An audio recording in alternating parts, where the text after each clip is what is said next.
नमस्कार, मी विशाल परदेशी. टॉक टाइममध्ये आपलं सगळ्यांचं मनपूर्वक स्वागत. आणि नेहमीप्रमाणे आजचा देखील आपला विषय वेगळा. आजचा आपला विषय आहे हास्य खुलवणारी उपचार पद्धती अर्थात स्माइल डिझायनिंग. या विषयावरती आज आपण बोलणार आहोत आणि त्यासाठी आपल्यासोबत आहेत मान्यवर पाहुण्या डॉक्टर प्रियंका सावकार नवले. आपलं टॉक टाइममध्ये खूप खूप स्वागत. हॅलो, नमस्कार. चला जाणून घेऊयात डॉक्टर प्रियंका सावकार यांची एकूणच कारकीर्द. या पुण्यातील प्रसिद्ध ऑर्थो डेंटिस्ट आणि स्माइल स्पेशलिस्ट म्हणून नावाजलेले आहेत. त्यांनी महाराष्ट्र हेल्थ युनिव्हर्सिटीतून BDS ही पदवी डिस्टिंक्शनमधून 2006 साली मिळवली. MDS हे पोस्ट ग्रॅज्युएट त्यांनी ऑल इंडिया एंट्रन्समधून उत्तीर्ण होऊन 2011 साली बंगलोर युनिव्हर्सिटीमधून पूर्ण केलं. त्यांचे राष्ट्रीय आणि आंतरराष्ट्रीय जर्नल्समध्ये लेख प्रकाशित झालेले आहेत, त्याचं विशेष कौतुक झालंय. अनेक कॉन्फरन्समध्ये त्यांनी बेस्ट पेपर आणि बेस्ट पोस्टर प्रेझेंटेशनचे अवॉर्ड मिळवलेत. पुणे येथे गेल्या 9 वर्षापासून त्या रुग्णसेवेत रुजू आहेत. अविरतपणे त्यांचं कार्य सुरू आहे. पुण्यातील 35 पेक्षा अधिक डेंटल क्लिनिकच्या त्या अनेक रुग्णांच्या ब्रेसेस ट्रीटमेंट त्या करतात. गेल्या 9 वर्षांपासून त्या विद्यार्थ्यांसाठी ज्ञानार्जनाचं कामही करतात. सध्या त्या यशवंतराव चव्हाण डेंटल कॉलेजमध्ये प्राध्यापिका म्हणून कार्यरत आहेत. 2018 साली झालेल्या PhD एंट्रन्समध्ये फर्स्ट रँक मिळवलेल्या त्या डॉक्टर आहेत.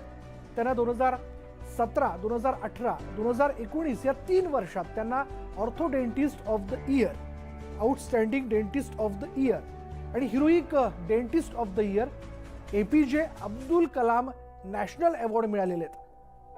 त्यांचे वर्ल्ड क्लास डेंटल क्लिनिक हे पुण्यातील नावाजलेलं क्लिनिक असून त्यांनी उपचार केलेल्या पेशंट्सच्या प्रतिसादामुळे इंटरनेट युजर्सकडून टॉप रेटेड आणि मोस्ट रिव्ह्यूड क्लिनिक म्हणून त्यांची गणना होते. त्यांच्या या क्लिनिकमध्ये lingual braces, invisible braces, dental implant अशा आधुनिक उपचार पद्धती केल्या जातात. वर्ल्ड क्लास डेंटल क्लिनिक इथे डॉक्टर प्रियंका नेहमीच उपलब्ध असतात. सामान्य माणसांपासून ते अगदी सेलिब्रिटींपर्यंत अनेकांना डॉक्टर प्रियंका यांनी परफेक्ट स्माइल डिलिव्हर केलेली आहे. हो, परफेक्ट स्माइल डिलिव्हर हे लक्षात घेतलं पाहिजे. डेंटल टुरिझमद्वारे त्यांनी अनेक परदेशी NRI पेशंट्सची ट्रीटमेंट अल्पावधी काळात पूर्ण केलेली आहे. स्माइल फॉर ऑल, पुन्हा एकदा लक्षात घ्या, स्माइल फॉर ऑल हा त्यांचा मोटो असून तो जास्तीत जास्त लोकांपर्यंत पोहोचावा यासाठी नेहमी त्यांची धडपड असते. त्या दृष्टीने त्यांची वाटचाल सुरू आहे आणि त्यांच्या यशस्वी वाटचालीमध्ये त्यांच्या क्लिनिकच्या टीम मेंबर्सचा खूप मोठा वाटा आहे. Best clinical team, best dental clinic आणि best braces clinic of the Maharashtra असे अनेक पुरस्कार त्यांच्या या वर्ल्ड क्लास डेंटल क्लिनिकला मिळालेले आहेत. त्यांच्या या क्लिनिकला 10 पेक्षा जास्त BDS आणि MDS डॉक्टर्स अविरतपणे कार्य करत असतात.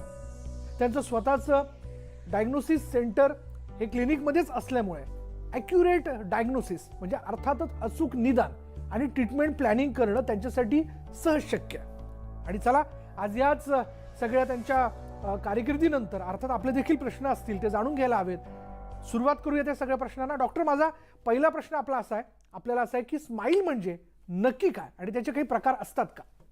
स्माईलबद्दल जर सांगायचं झालं तर स्माईल हे one of the most important facial expression आहे, ज्याच्या थ्रू आपण इंटरॅक्ट करतो, एक्सप्रेस करतो, कम्युनिकेट करतो, इव्हन अट्रॅक्टसुद्धा करतो. तर स्माईलचं जर सांगायचं झालं तर बेसिकली 2 टाईप्स येतात. एक येतं सोशल स्माईल आणि एक येतं एन्जॉयमेंट स्माईल. सोशल स्माईल म्हणजे जे दुसऱ्यांना बघून आपण देतो ते बऱ्यापैकी व्हॉलंटरी असतं आणि स्टॅटिक असतं. दुसरं जे येतं ते एन्जॉयमेंट स्माईल, हे डायनॅमिक स्माईल असतं आणि बऱ्यापैकी हे इनव्हॉलंटरी येतं. आणि तसं बघायला गेलं तर अजून 2-3 प्रकार येतात, ज्याच्यात कस्पिड स्माईल म्हणतो आम्ही. कस्पिड स्माईल म्हणजे आपले जे सुळे दात असतात ते मॅक्झिमम करून डिस्प्ले होत असतात आणि गमलाईन डिस्प्ले होत असते, त्याला कस्पिड स्माईल म्हणतात. दुसरं येतं ते मोनालिसा स्माईल. मोनालिसा स्माईल म्हणजे अप्पर लिप छानपैकी असा इलेव्हेट होतो की बरोबर दातांचे लाईन डिस्प्ले होते, त्याला मोनालिसा स्माईल म्हणतात. आणि एक येतं कॉम्प्लेक्स स्माईल, ज्याच्यामध्ये वरचा ओठ आणि खालचा ओठ अशा पद्धतीने वरचा ओठ वर जातो आणि खालचा खाली जातो की दातांचा सगळा डिस्प्ले होतो, त्याला म्हणतात कॉम्प्लेक्स स्माईल. तर असे बरेच काही स्माईलचे प्रकार येतात. बरोबर आहे. परफेक्ट स्माईल कोणाला नको आहे.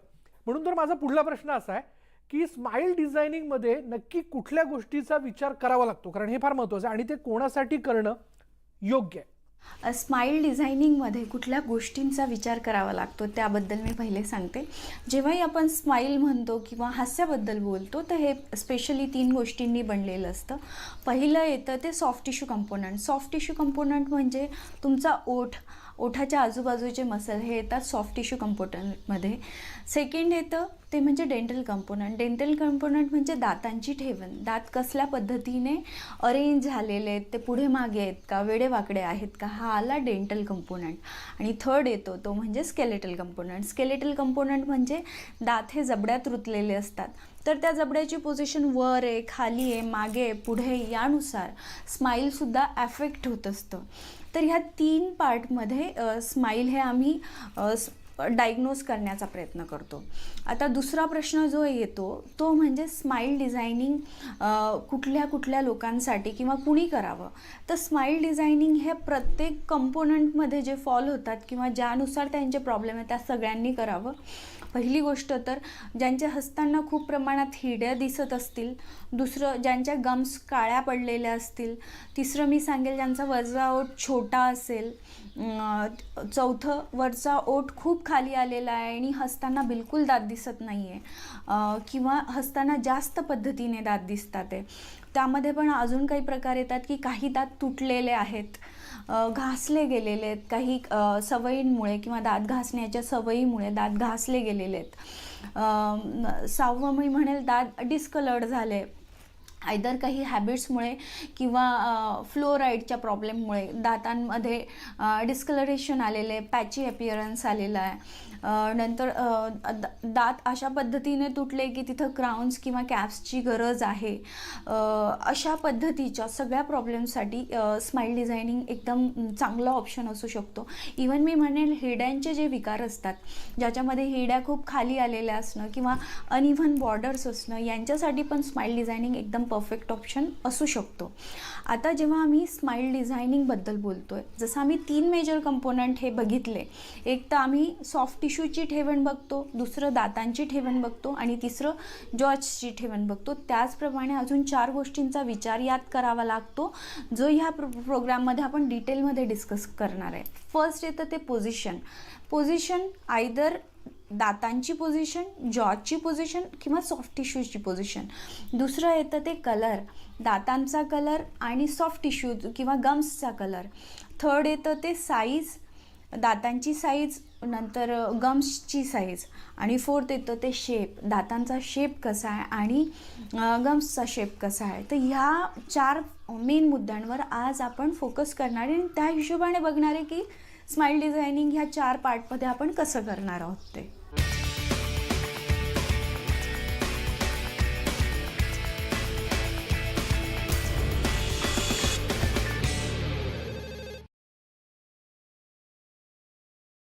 हे काय?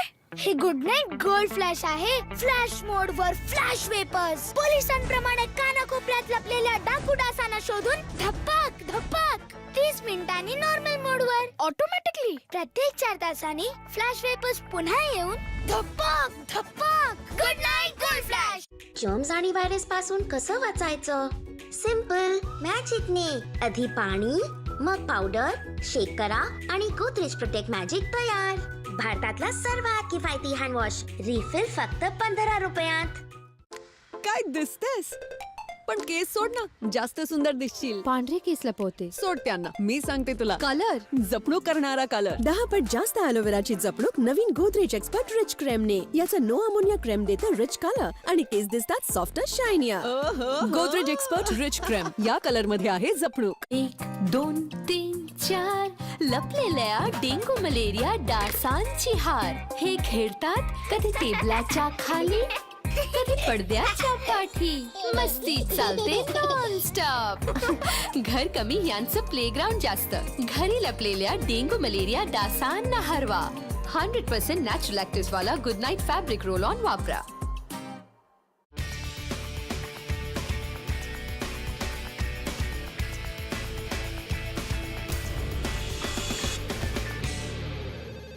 आणि ब्रेकनंतर आपलं स्वागत. ब्रेकनंतर पुन्हा एकदा आपण चर्चा करूया डॉक्टर प्रियंका सावकर नवले यांच्याशी. बरं, यामध्ये पोझिशनचा स्माईल डिझायनिंगमध्ये काही संबंध आहे का? कारण हा प्रश्न बऱ्याच लोकांच्या मनात आहे. पोझिशनचा स्माईल डिझायनिंगमध्ये फार महत्त्वाचा रोल आहे. पोझिशन पण आपण तिघं पार्टमध्ये बघूया. जसं पहिले मी बोलली होती, सॉफ्ट टिश्यू, नंतर डेंटल कंपोनंट आणि स्केलेटल कंपोनंट. तर आपण सगळ्यात पहिले सॉफ्ट टिश्यूचा विचार करू. जर ओठांच्या पोझिशनमध्ये प्रॉब्लेम असेल, कसल्या प्रकारचा प्रॉब्लेम असू शकतो? ओठ खाली असू शकतो किंवा वरती असू शकतो. जर छोटा असेल, वरचा ओठ जर छोटा असेल तर त्याला लिप लेंथनिंग करता येतं. ही मायनर सर्जिकल प्रोसिजर आहे, पण त्याच्या साहाय्याने ओठाची हाईट वाढवता येते आणि खूप सहज पद्धतीने हे करता येतं. दुसरं, ओठ जर हसताना बिलकुलच हालत नसेल तर कधी कधी ओठाला आणि हिरडीला जोडणारा एक पातळ पडदा असतो, त्याला आम्ही फ्रिनल म्हणतो. तर कधी कधी ही फ्रिनलची अटॅचमेंट थोडी खाली असते. अगदी मायनर सर्जिकल प्रोसिजर आहे, ज्याच्या साहाय्याने ही सहज रिलीव्ह करता येते आणि जो वरचा ओठ आहे तो हसताना लिफ्ट होऊ शकतो. थर्ड एक प्रॉब्लेम असतो की बऱ्याच वेळा हसल्यानंतर वरचा ओठ अचानक खूप लिफ्ट होतं आणि गम्स खूप दिसतात. अशा केसमध्ये स्पेसर्स दिले जातात वरच्या ओठाच्या तिथं. ही पण मायनर सर्जिकल प्रोसेस येते, ज्याच्या सहाय्याने वरचा ओठ हसताना इलिव्हेट होण्याचे किंवा लिफ्ट होण्याचं प्रमाण खूप ड्रास्टिकली कमी होतं. तर या मायनर सर्जिकल लिपच्या प्रोसिजर झाल्या. आता आपण स्केलेटल पार्टवर फोकस करू. स्केलेटलमध्ये जसं वरचा जॉ जर खाली डाऊनवर्ड रोटेटेड असेल, डाऊनवर्ड रोटेशन झाल्यामुळे टीथ पण डाऊनवर्ड येतील आणि हसताना तुमचा गमचा डिस्प्ले खूप जास्त प्रमाणात होईल. तर अशा प्रॉब्लेमसाठी लिफोट 1ची एक मायनर प्रोसिजर येते, म्हणजे सर्जिकल प्रोसिजर म्हणेल मी. ही जॉची सर्जरी येते ॲक्च्युली, ज्यामध्ये आम्ही वरचा जॉ थोडा इम्पॅक्ट करत असतो, म्हणजे आत ढकलत असतो. त्याच पद्धतीने जर हसताना बिलकुलच वरचे दात दिसत नसतील तर कधी कधी या वरच्या जॉची ग्रोथ खाली कमी प्रमाणात झालेली असते, त्यामुळे हसताना दात बिलकुल दिसत नसतात. म्हणजे असं वाटतं की पेशंटच्या तोंडात दात आहेत की नाही. अशा वेळेला बोन ग्राफ्टिंग करून सेम लिफोट 1 सर्जरीच्या साहाय्याने तो जॉ थोडा खाली रोटेट केला जातो, जेणेकरून हसताना दातांचा डिस्प्ले वाढतो. तर आता ह्या ज्या 2 प्रोसिजर सांगितल्या, लिपच्या सर्जरी किंवा लिफोट 1च्या, तर ह्या सर्जरीज कमी प्रमाणात केल्या जातात. रॅदर फर्स्ट आम्ही दातांच्या आणि गम्सच्या पोझिशनवरती कार्य करत असतो.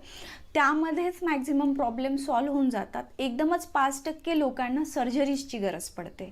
तर आता दातांच्या पोझिशनवर आपण फोकस करू. मॅक्झिमम प्रॉब्लेम दातांचे असू शकतात किंवा हिड्यांचे असू शकतात आणि ते सहज सॉल्व्ह करता येतात. दातांच्या जेव्हा पोझिशनचा आपण विचार करतोय तो आपण 3 पार्टमध्ये करूया.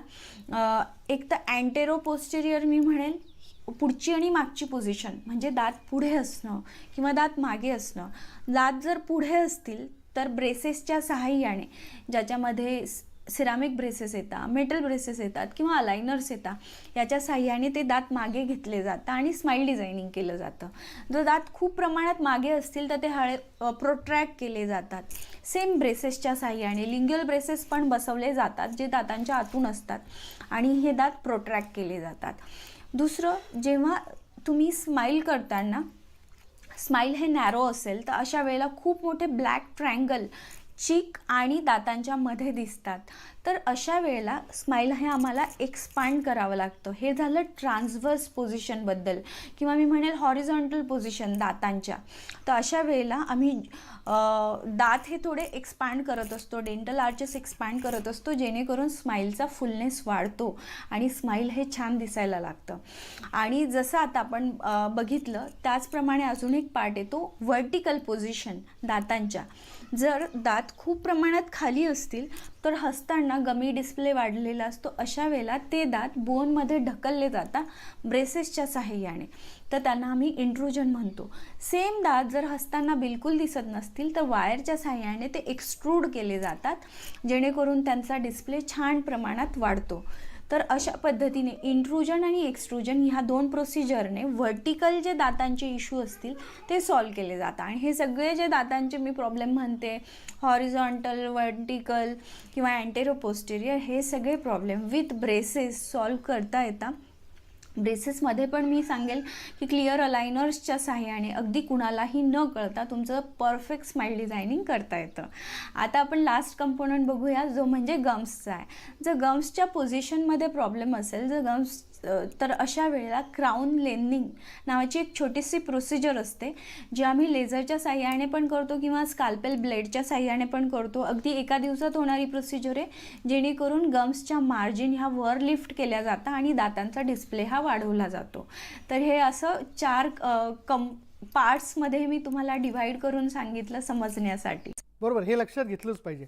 बरं, यामध्ये कलरचा विचार स्माइल डिझायनिंगमध्ये कसा होतो? जेव्हा आपण कलरबद्दल बोलतोय तर कलरमध्ये प्रामुख्याने मी म्हणेल की दात हे ब्राईट असले पाहिजे आणि व्हाईट असले पाहिजे. जर ते तसे नसतील तर काय करावं? जर येलोइश टिंज असेल दातांना तर टीथ व्हाईटनिंग नावाची प्रोसिजर येते, जिला केमिकल ब्लिचिंग पण म्हटलं जातं. ही procedure either chemical bleaching stand alone केली जाते किंवा लेझर असिस्टेड पण केली जाते, लेझरच्या साहाय्याने केली जाते. ह्या दोघंही प्रोसिजर आमच्या वर्ल्ड क्लास डेंटल क्लिनिकला आम्ही नेहमी करत असतो. ॲब्सोल्युटली पेनलेस प्रोसिजर आहे, ज्यामध्ये पेशंटला काहीच त्रास होत नाही. साधारणतः 30 मिनटात मी म्हणेल किंवा 45 मिनिट्स मॅक्झिमम एक सिटिंग तुमची कंप्लीट होत असते, ज्यामध्ये वरचे आणि खालचे दात हे व्हाईट केले जातात. याला ऑफिस ब्लिचिंग पण म्हटलं जातं. तर ह्या पद्धतीने तुमचे दात हे व्हाईट करता येतात. लेझरच्या प्रोसिजरने पण हे दात खूप जास्त प्रमाणात व्हाईट होतात. बऱ्याच वेळा केमिकल ब्लिचिंगला जर 2 सिटिंग्ज लागत असतील तर लेझर टीथ व्हाईटनिंगला कधीकधी एका सिटिंगमध्ये पण हे व्हाईटनिंग केलं जातं. दुसरी जी प्रोसिजर येते त्यामध्ये मी म्हणेल की कधीकधी एकच दात येलोइश झालेला असतो आणि ते होण्याचं कारण बऱ्यापैकी ट्रॉमा असतं. म्हणजे लहानपणी कधी तुम्हाला लागलेलं असेल तर एखादा दात येलोइश पडलेला असतो, कारण तो नॉन व्हायटल झालेला असतो, म्हणजे तो दात जिवंत नसतो. त्यामुळे त्यात आतमध्ये ब्लिडिंग होऊन त्या दाताचा कलर चेंज झालेला असतो. अशा केसमध्ये इंटरनल ब्लिचिंग केलं जातं, जे रूट कनाल ट्रीटमेंट करता करता करावं लागतं. आता रूट कनाल ट्रीटमेंट म्हणजे काय? तर दाताचा ब्लड सप्लाय किंवा नर्व सप्लाय हा आम्ही काढत असतो, त्याला रूट कनाल ट्रीटमेंट म्हणतात. बऱ्याच वेळा अशा वेळेला तो डेड ब्लड सप्लाय पण असू शकतो, इन्फेक्टेड पण असू शकतो. ते करताना सायमल्टेनियसली इंटरनल ब्लिचिंग केलं जातं किंवा काही प्रोसेस ज्या पेशंटचा इंटरनल ब्लिचिंगने कलर इम्प्रूव्ह होत नसेल त्यांना रूट कनाल ट्रीटमेंटनंतर छान प्रकारे झिरकोनियाचा क्राऊन किंवा लॅमिनेट्स किंवा विनियर्स दिले जातात, जेणेकरून त्यांचा तो दात एक्झॅक्टली बाजूच्या दातासारखा दिसायला लागतो. म्हणजे इंडिव्हिज्युअल टूथ जर डिस्कलर्ड असेल तर ह्या प्रोसिजरच्या साहाय्याने त्याचा पण कलर चेंज करता येतो. आता कलरबद्दलच बोलायचं झालं तर अजून येतं गम्सचा कलर. जर हसताना एकदम ब्लॅक गम्स दिसत असतील तर ते एवढं चांगलं वाटत नाही. तर अशा वेळेला डिपिगमेंटेशन नावाची एक प्रोसिजर असते, ज्याच्या सहाय्याने गम्सला पिंक आणि हेल्दी कलर दिला जातो. ही आयदर लेझरच्या सहाय्याने पण केली जाते किंवा सर्जरी म्हणेल तर स्काल्पेल ब्लेडच्या सहाय्याने पण केली जाते. आमच्याकडे मॅक्झिमम वेळा ही सर्जरी आम्ही लेझरच्या सहाय्याने करत असतो, जी बऱ्यापैकी पेनलेस राहते, पेशंटला त्रास कमी होतो, हिलिंग फास्ट होतं आणि ब्लिडिंग हे कमी प्रमाणात होत असतं. तर अशा पद्धतीने तुमच्या ज्या ब्लॅक दिसणाऱ्या गम्स असतात त्या बऱ्यापैकी पिंक कलरमध्ये त्यांना दिला जातो. तर म्हणजे जर कलरमध्ये आपण बोलायचं ठरलं तर दोघांचे म्हणजे दातांचे ॲज वेल ॲज गम्सचे कलर चेंज करणं सहज शक्य आहे.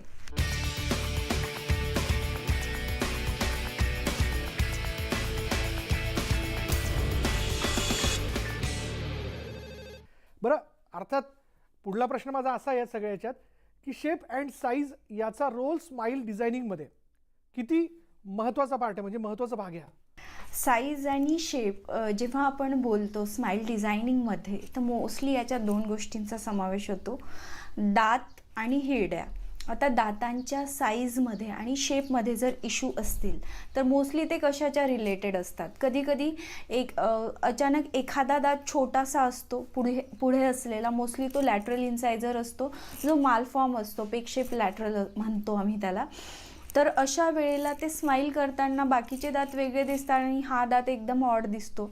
दुसरं, कधीकधी पडल्यामुळे अचानक एखादा दात तुटलेला असेल तर अशा वेळेला हसताना तो एवढासा तुटलेला दातसुद्धा एक वेगळा इम्पॅक्ट करत असतो. तर त्यावेळेला त्याच्या शेपमध्ये इश्यू असतो. सायझेसचं कधीकधी मायक्रोडॉन्शिया पण असू शकतो. तर असले मल्टिपल जर प्रॉब्लेम असतील तर हे 3 पार्टमध्ये सॉल्व्ह होतात.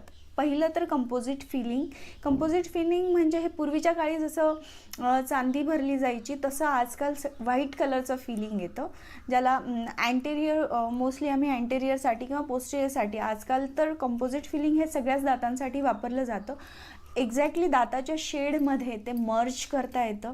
जर बाजूच्या दाताला फिलिंग केलं असेल आणि ह्या दातासारखं त्याचं रेप्लिकासुद्धा बनवता येते. त्यामुळे हे झालं कंपोजिट फिलिंग. मायनर ज्याच्यात फ्रॅक्चर, क्रॅक्स वगैरे छोटेफार असतील त्या प्रोसिजरसाठी हे केलं जातं. दुसरं येतं ते म्हणजे लॅमिनेट्स आणि विनियर्स. आता क्राउन्स आणि कॅप्स तुम्ही ऐकलं असेल, पण लॅमिनेट्स आणि विनियर म्हणजे नक्की काय? जसं क्राऊन देतो आम्ही, डेंटल क्राऊन, तर त्यावेळेला दाताचा पूर्ण लेयर आम्ही कट करत असतो वरचा थोड्या प्रमाणात आणि त्याच्यावरती एक कॅप फिक्स केली जाते. तर हे एक्झॅक्टली तसंच असतं, फक्त दाताचा पुढचा सरफेस असतो आणि मागून त्याला विंग्स असतात. त्यामुळे ह्या प्रोसिजरमध्ये, लॅमिनेट्स आणि विनियरच्या प्रोसिजरमध्ये कटिंग दाताचं खूप कमी होत असतं. त्यामुळे ज्यांना फ्लोरोसिसचे इश्यू आहे किंवा मायनर डिस्कलरेशन आहे, पॅची अपिअरन्स आहे, त्यांच्या केसेसमध्ये मोस्टली आम्ही लॅमिनेट्स आणि विनियर्स देत असतो. आणि आता लास्ट येतं ते म्हणजे डेंटल क्राउन्स म्हणजे एखादा दात डिस्कलर असेल ट्रॉमा झाल्यामुळे किंवा काही वेगळ्या याच्यामुळे, तर त्या दाताला मायनर कटिंग करून वरच्या सरफेसला, अँटेरियरला मोस्टली आम्ही झिरकोनिया क्राउन्स वापरतो, जो फुल्ली व्हाईट असतो आणि त्यातनं रेससुद्धा पास होऊ शकता म्हणजे प्रॉपरली, ज्याला ट्रान्सल्युसन्सी म्हणतात. ही खूप छान असते त्या क्राउन्सची. ते क्राउन्स बसवल्यावर लिटरली बाजूच्या दातावर काही प्रोसिजर झालेली हे कळून येत नाही. तर साईज आणि शेपचे दातांचे इश्यू असतील तर ते हे फिलिंगच्या साहाय्याने, लॅमिनेट्स आणि विनियर्सच्या साहाय्याने आणि क्राउन्सच्या साहाय्याने सहज सॉल्व करता येतात. आता दुसरा प्रॉब्लेम येतो गम्स रिलेटेड. गम्सच्या साईज आणि शेपमध्ये जर इश्यू असतील तर लेझरच्या साहाय्याने किंवा नॉर्मल ब्लेडच्या, ज्या सर्जिकल ब्लेड्सच्या साहाय्याने ह्या टिश्यूजला कंटुरिंग करता येतं, रिशेपिंग करता येतं आणि परफेक्ट जो स्क्वॅलोपिंग अपिअरन्स असतो तो देता येतो. म्हणजे गम्सच्या सर्जरीजला पण आमच्या क्लिनिकला, जर वर्ल्ड क्लास डेंटलला विचाराल तर आम्ही मोस्टली लेझरच वापरतो, जेणेकरून पेशंटला पेन खूप कमी होतो, प्लस ब्लिडिंग कमी होत असतं आणि हिलिंग खूप फास्ट होत असतं. ह्या प्रोसिजर अगदी सोप्या आहे. Within a span of 1 day ह्या सगळ्या प्रोसिजर होत असतात. तर अशा पद्धतीने शेप आणि साईजचे इश्यूज गम्सचे आणि टीथचे मॅनेज करता येतात. डॉक्टर प्रियंका, तुमच्या वर्ल्ड क्लास डेंटल क्लिनिकला स्माईल डिझायनिंगच्या कुठल्या ट्रीटमेंट होतात आणि त्या कशा प्रकारे केल्या जातात? कारण अर्थात प्रत्येकाला हे जाणून घेण्याची फार मोठी उत्सुकता आहे, म्हणून मला असं वाटतं की या प्रश्नाचं उत्तर आपण द्यावं.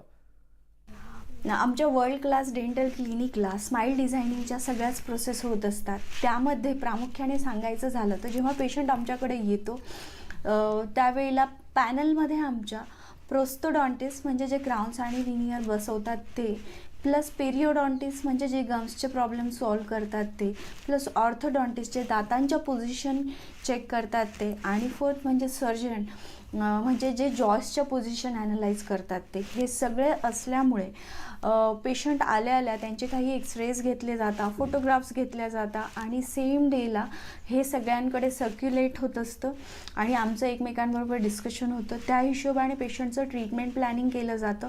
त्यामध्ये पण सांगायचं झालं तर मोस्टली आम्ही नॉन इन्व्हेजिव्ह जे ट्रीटमेंट असतात त्यांना प्रायोरिटी देतो. म्हणजे दातांचं करेक्शन करून, गम्सचं करेक्शन करून जर प्रॉब्लेम सॉल्व्ह होत असेल तर मोस्टली आम्ही सर्जिकल केसेसकडे त्या केस कन्वर्ट नाही होऊ देत, कारण मग सर्जरी एक ट्रॉमॅटिक पार्ट येतो. पण ज्या केसेसमध्ये सिव्हिअर प्रॉब्लेम असेल जॉसचे, त्यांच्यामध्ये मात्र सर्जरी कराव्या लागतात. तर ह्या सगळ्या प्रोसिजर इन्क्लुडिंग सर्जरीज आम्ही वर्ल्ड क्लास डेंटल क्लिनिकला करत असतो. मॅक्झिमम प्रोसिजर ज्या होतात त्यामध्ये डेंटल अलायनर्स येतात, लेझर असिस्टेड सगळ्या प्रोसिजर ज्याच्यामध्ये जिंजेवेक्टॉमी असेल, जिंजायबल कंटुरिंग असेल, डीपिगमेंटेशन म्हणजे गम्सला पिंक कलर देणं किंवा टीथ व्हाईटनिंग, दात व्हाईट करणं, ह्या सगळ्या प्रोसिजर होत असतात.